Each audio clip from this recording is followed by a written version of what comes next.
Hello, hello, hello, hello. Hello, everybody. How are you guys doing? Welcome back to more Trinoline. Let's jump into this bitch. Oh, shit, sorry. It is Oni-chan. Oni-chan! After school the next day, just as I passed through the school gates, Sharon practically bounced over to me. There's no need to yell, Sharon. I am sorry. I was just so happy to see you, Oni-chan. I will not do it again, so will you forgive me? I'm not mad, it's just embarrassing to stand out like that. So please try to control yourself next time. Understood. You're a kind person after all, Oni-chan. Sharon nestled up so close to me I could nearly feel her body heat. Strangely enough, it wasn't uncomfortable. What's the matter, Oni-chan? Nothing, I guess. It's okay. Yes, this is fine. Come to think of it, she always latched onto Yuri pretty closely too. This may have been surprisingly ordinary for her, but I was just overthinking it.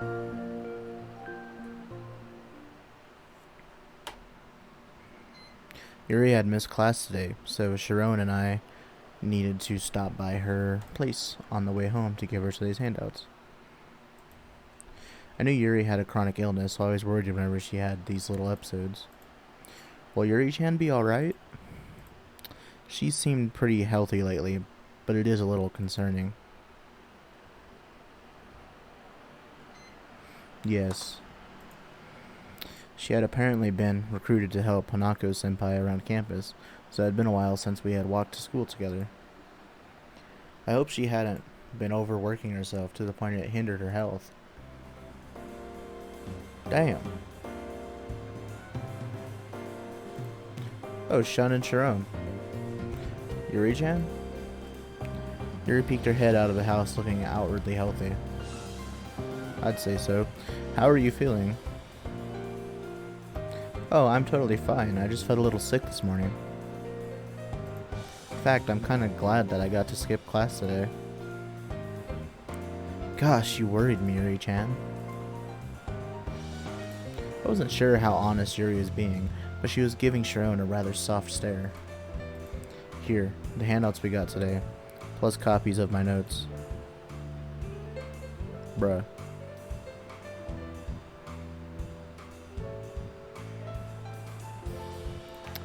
Thank you, you're a lifesaver. Yuri happily accepted the bundle of paper. It looked like these two had totally made peace with each other. Damn. Still, this place has not changed at all. It looks exactly the same as it did back then. Yeah, more or less. It's been repainted and undergone some renovations, but is generally the same. Just like I thought, it is very nostalgic. I was never able to see it very well, but the overall ambience did get through to me. We'd always come here during the summer. I love this place. It's a pretty neat area. I'd love to have a freaking yard like that, dude. Nice ass yard.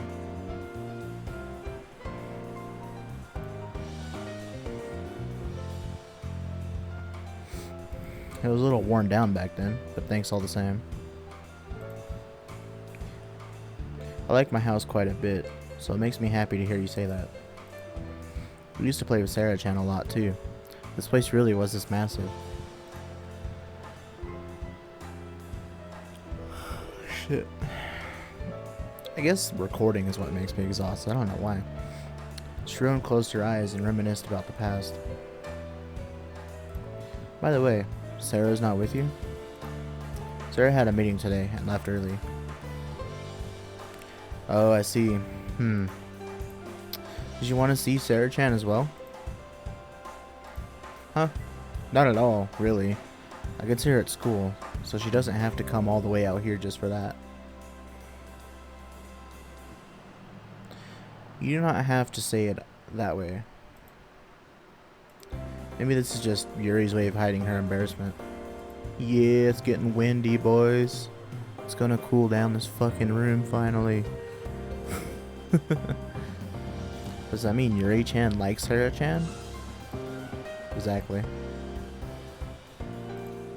Hey, don't decide that for me. Do you like Oni-chan then? Huh? What?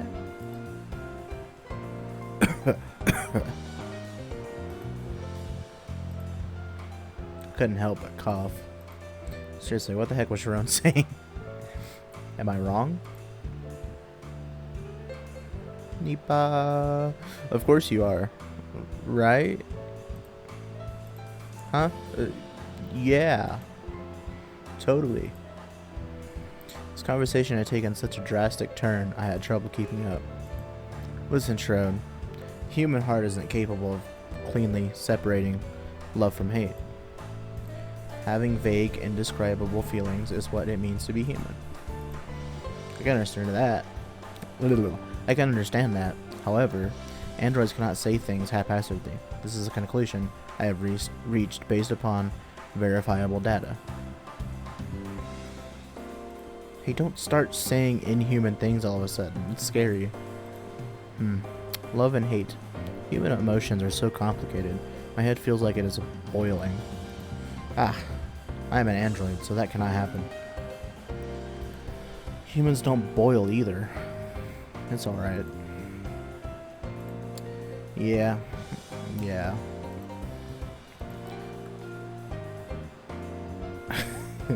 I quickly glanced over at Yuri and noticed her whole face, including the tips of her ears, was bright red.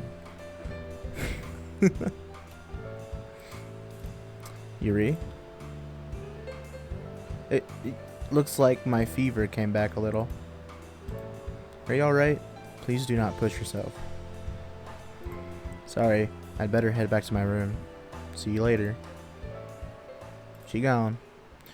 Yuri pranced off and retweeted. Yuri pranced off and retreated into her house. I am worried about Yuri-chan. I'm sure she'll be back to her usual self by tomorrow. Is that how it works? Yeah. Sharon would never fall ill, so it may have been fundamentally beyond her comprehension. Still, I hope she could watch and learn how it feels to sympathize for a dear friend. But, the fact Yuri-chan likes you was based on real data. It is not a lie. Well, that's all in the past now. Also, there are a number of ways you can like or love a person. Do you have a point? I love you too, Oni-chan. Huh? I love you so much, Oni-chan. It's getting cringy. Deep down, I knew it was out of sibling love, but Sharon's pure, unbridled affection still shook me. Oni-chan? Thank you. Why don't we head home? Yes. Sharon waltzed up to my side and took my hand with no hesitation whatsoever. Compared to her, I was a nervous wreck with sweaty palms. I was worried whether or not she would notice how anxious I felt, and had trouble something I clicked on accident.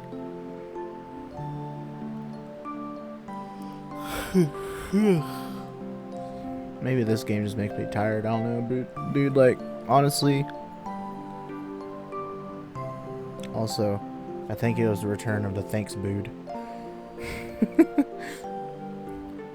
I know we were just walking home, but I'm having a lot of fun with you, Oni-chan. You're just as incredible as I thought you would be. It's almost like you are a wizard. You're a lizard, Larry. We left Yuri's place and were on the path home. As usual, Sharon was all smiles and walked very closely to me. Her behavior resembled my little sister, so much that it fascinated me and I stopped my step.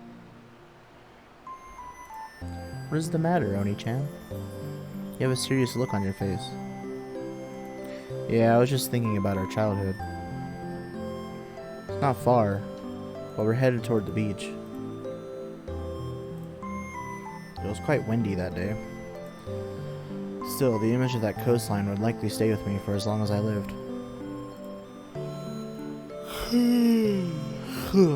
I hadn't stepped foot into the ocean since then.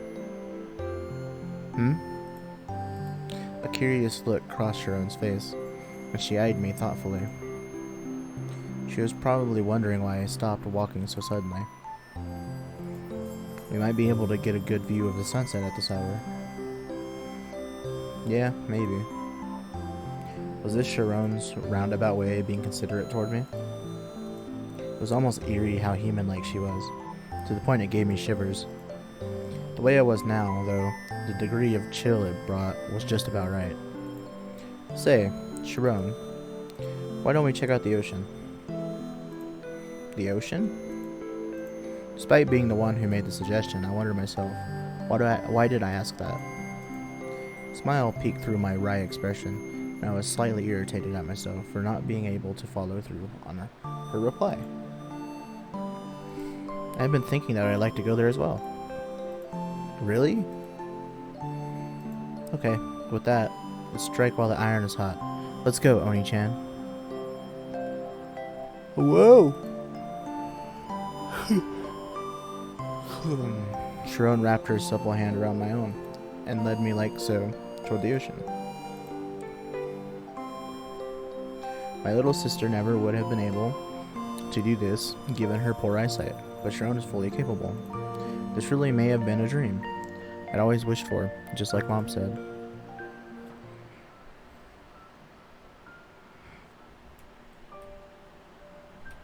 That's pretty cool right there. This game's got really good artwork, by the way. It looks nice. It looks really nice. I don't know who the devs are, but they did a good job. The ocean is so vast. Sharon briefly whispered aloud. At Sarah's request, I was careful not to get too close to the ocean. The ocean is still there, even 10,000 meters below. The ocean runs even deeper than the mountains are high. You sure do know a lot of stuff. That information was implanted into me from the beginning. I'm able to choose my words like this via my learning function. Wow. As such, the sunset, waves, beach, I know what all of those words mean. However, the sight alone is far more beautiful than I can ever express verbally. By the time Sharon was old enough to be aware of her surroundings, her eyesight had already deteriorated considerably. Because of that, all Sharon knew of the ocean was the sound of the waves, the smell of the salt, and the texture of the sand. The surface of the water is sparkling under the sunlight. Sharon stared straight out at the ocean. Immersed. Immersive as fuck. Hashtag MXR mods. MXR plays. My boy Henry. Sharon stared straight out at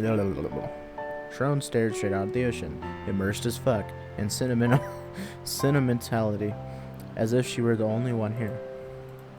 Once she laid her eyes upon the beauty of the ocean, combined with her newly realized passion for it, she was finally able to experience the moment with ease. This was obvious, but this sort of progress would have been unthinkable for the old Sharon, so it was almost enough to make me nervous.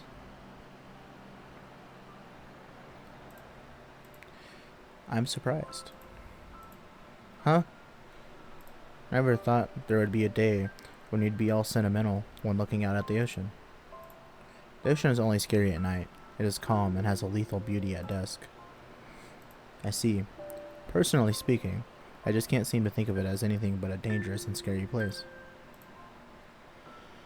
I was sure that must be difficult for her to respond to, as Sharon fell dead silent. Now that we had come here, I was forcing myself to tell her how I felt with complete honesty. I hadn't meant to trouble her, but the longer this silence continued, the more I started to worry. It might not mean anything for Android to stay silent, but it still left me emotionally unsettled. The wind feels nice, doesn't it? The smell of the shoreline, the wind dancing across the sea, the cries of the migratory birds. I was able to experience the ocean even if my eyes prevented me from seeing it. I can see it all at a glance, and am equipped to learn everything there is to know about it now. Sharon did a fine job of putting how I felt several minutes ago into words. It seemed to me like she was simply saying what she had experienced, rather than doing it out of consideration for me. Still, a visible world is far better than an invisible one. If my eyesight remained unchanged, I may not have thought of it this way.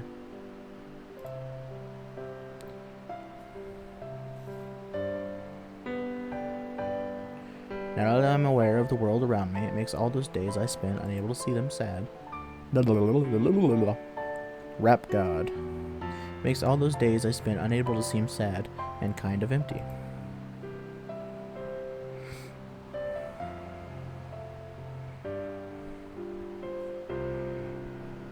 Hearing my little sister's feelings on the subject had pained my heart tremendously.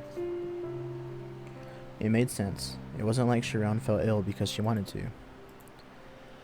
I had lots of happy memories with you, Oni-chan. But now that I have learned there is such a beautiful world out there, it makes me wish I had never fallen ill, and that I had not died. I'm sorry. No, it's fine. I firmly believed what Sharon felt were very real human emotions. Oni-chan, I apologize if I hurt you. But I wanted to talk to you about this.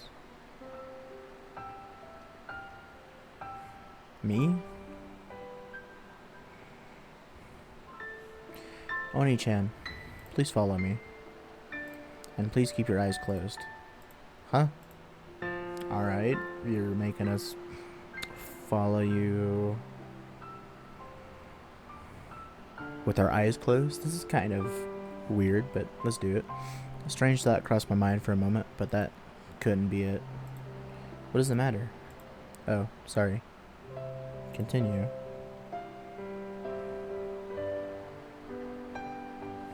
Sharon closed the gap between us until her breath brushed against my cheek. What the fuck?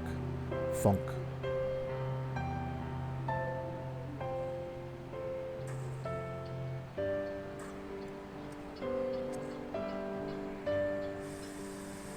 As her forehead gently bumped into mine, what felt like a crackle of electricity floated in my head.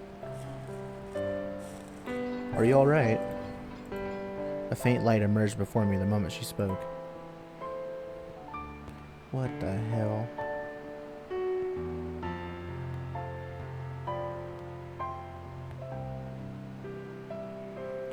Fireworks burst and flashed all around me in the darkness behind my eyelids. I possess an archive function. By using it, I can show you my memories just as they happened. Well, we'll look at those memories next episode. Thank you guys for watching. Peace.